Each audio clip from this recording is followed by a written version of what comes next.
Sejam bem-vindos a mais um vídeo aqui no Plano Consequência do seu bigode. Eu sou o Luiz e hoje nós vamos falar de uma grande inovação, né, que o nosso cinema brasileiro está fazendo, que é mais dois filmes de ditadura. O UCD, o Universo Cinematográfico da Ditadura. A quadrilogia da ditadura tá chegando, família. Esse ano tem mais dois. Pois é, se você já estava cansado de Ainda Estou Aqui e Agente Secreto, se prepara porque vai vir mais dois. Cara, é muito doido, né? Porque aqui no Brasil, a gente tinha comentado em outro vídeo, né?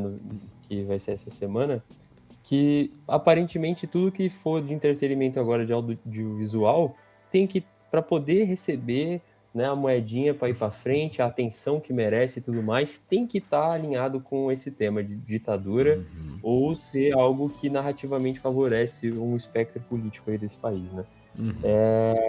Cara, e a gente só perde, porque esse país aqui, ele tem tanta diversidade cultural que daria para brincar e tudo mais, e a gente fica só produzindo isso. E aí a desculpa dos caras é: ah, mas é o que tá dando grana. Irmão, desculpa. Não é. A gente Isso é nem o que é vendido. testou, a gente nem testou os outros assuntos para ver se dão grana ou não, né? Tá ligado? Exatamente. Tipo assim, isso aqui, eu entendo. A galera fica, pô, mas vai pro Oscar, mas vai pra Globo de Ouro, não sei o quê. Vai pra esses lugares porque é bom mesmo ou porque convém a narrativa do país em questão, entendeu? E Porque outros lá assuntos eles. também não levariam esse filme para esses lugares? Sim, daria. Mano, até mesmo se você for fazer um filme político em outro período, mesmo que a questão ideológica favoreça ainda o mesmo espectro, só que fugisse um pouco dessa coisa suja, melancólica, chata, monótona desses filmes que a gente tem visto, pelo menos era um refresco, tá ligado? Mas os caras não querem, a gente vai ter que ficar engolindo isso aqui, sabe-se Deus até quando, tá ligado? E É olha que, por exemplo, Ainda Estou Aqui é um filme muito bom. Mas, cara, tem um youtuber que eu gosto muito, chamado Jurandir Gouveia, que ele fez um vídeo excelente falando sobre vários outros assuntos que nós não temos nenhum filme, ou temos pouquíssimos filmes que são muito importantes para a história do Brasil. Cara, acho que, tipo, Segunda Guerra tem um filme só. Guerra do Paraguai tem pouquíssimos. Revolta da Chibata, Revolta da Vacina. Cara, escravidão. Tem pouquíssimos filmes de escravidão, tá ligado? Por que nós estamos falando de assuntos mais não mais importantes, mas diversificar um pouco, né? Assuntos tão importantes quanto, né? A ditadura militar. É. Eu vi um cara falando que ia ser muito engraçado se a gente tivesse um zumbi. Dos Palmares. É porque, inclusive, a gente tava falando, cara, ao invés de a gente só fazer filme realista, por que a gente não pega, por exemplo, um Sinners, que eu acho que é um filme É, americano, mano. Pô, que tem imagina coisa de só. escravidão, mas também tem coisa ficcional, e a gente transforma pra narrativa brasileira. Pega personagens importantes da história brasileira e bora colocar ficção no meio. Fica muito divertido. Fica um filme muito massa. Cara, ia ser Os irado zumbis, demais, zumbis dos cara. Palmares. O zumbi ia ser demais, cara. Porque assim, você pode pegar e brincar um pouco com a história, né? Trazendo fantasia, né, para ela.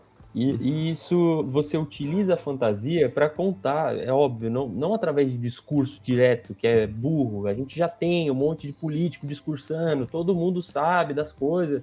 Então, faz no subtexto, faz com simbolismo, tá ligado? Tipo assim, faz a parada para todo mundo e se divertir assim, por múltiplos motivos, né? Ir no cinema para quem quer ver uma boa história, tipo um filme mais um pouco mais emocionante, né? Um pouco mais fantástico, né?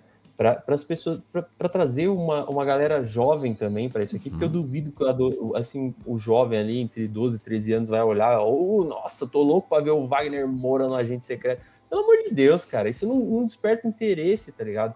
Do público maior. Vocês estão fazendo filme para uma pequena porcentagem de elite de um espectro político que gosta dessas coisas. Fala, nossa, olha só como tá aquela sombra ali no canto. Olha só esse gato de duas cabeças. Não, Tá ligado? é inacreditável, velho. Cara, agora você falou uma parada realmente muito interessante. Porque, por exemplo, um jogo, por exemplo, falando aí de audiovisual e como ele ajuda a ensinar, cara, tem um jogo que eu curto muito, que é o Battlefield 1. Foi o primeiro jogo que eu joguei no PS4. E quando eu tive uma aula no nono ano de história sobre a Primeira Guerra, O meu professor, ele foi explicando sobre as armas da época, o lança-chamas, o primeiro tanque, né, o MK1, o MK2, os aviões, o dirigível e tal, né, tudo de Primeira Guerra. Cara, depois que eu joguei o jogo, ficou 1000 vezes mais fácil de eu visualizar e entender o que ele tava falando, porque quando você joga Battlefield, você vive a vida do soldado. Então é muito maneiro a forma como é adaptado para, tipo, você acaba aprendendo de forma muito mais fácil.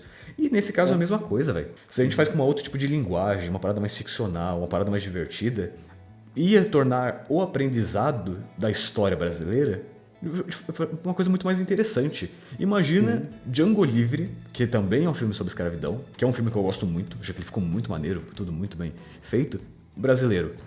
A gente pega um escravo que sofreu e que teve uma reviravolta, que a vida dele ficou famosa, e transformamos num filme de ação à la Tarantino. Sim, a gente tem tantos elementos mitológicos tão legais aqui, sabe?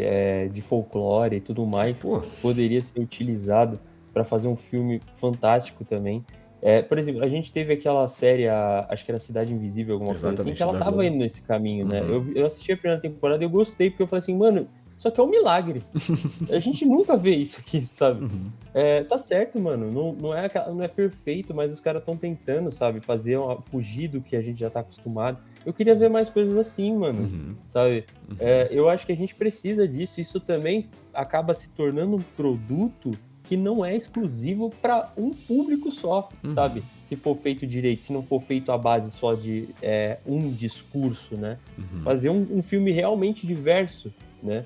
Então, eu espero viver pra ver isso, cara, porque tá difícil, mano. E inclusive Mas uma vamos lá, parada que eu achei que era um problema era, por exemplo, folclore brasileiro. O mundo não quer saber do folclore dos seus países. Mentira. Recentemente nós tivemos vários exemplos que deram certo, cara.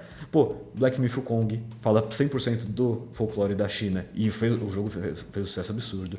A série Vilanesco ela é uma série mexicana e tem uma personagem que ela é 100% inspirada numa figura, lá uma estatueta colorida que é do folclore deles. O Japão também coloca muita coisa deles nos animes e tal, né, do seu folclore. O que impediria a gente de ter jogos, séries, filmes do nosso folclore, do folclore brasileiro, de uma forma muito interessante, de uma forma de ficção, tipo de ação, tá, uma parada muito bem estruturada. E olha que o Cidade Invisível chega muito perto. Assim, não de ação, mas tipo, os efeitos, cara, a mula sem cabeça ficou muito maneira. Muito legal, Cidade Invisível, velho.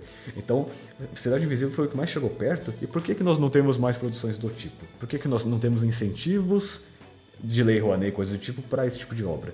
Não só para criação, mas para distribuição. Quadrilogia aqui, incrível. Não só para criação, mas para distribuição, para venda para fora do país e tal, né? Esse tipo de coisa. Vamos dar uma lida aqui no que nos aguarda, que grandiosos filmes. Eu vou falar um negócio aqui, só comentando. Esse primeiro aqui até que parece interessante, tá? Mas é porque a gente já tá saturado. Está prevista para abril de 2026 a estreia do filme Conspiração Condor, dirigido por André Sturm. O longa conta com Mel Lisboa no elenco. Ela vive Silvana, uma jornalista que se propõe a investigar as mortes de JK e João Goulart em pleno 1976.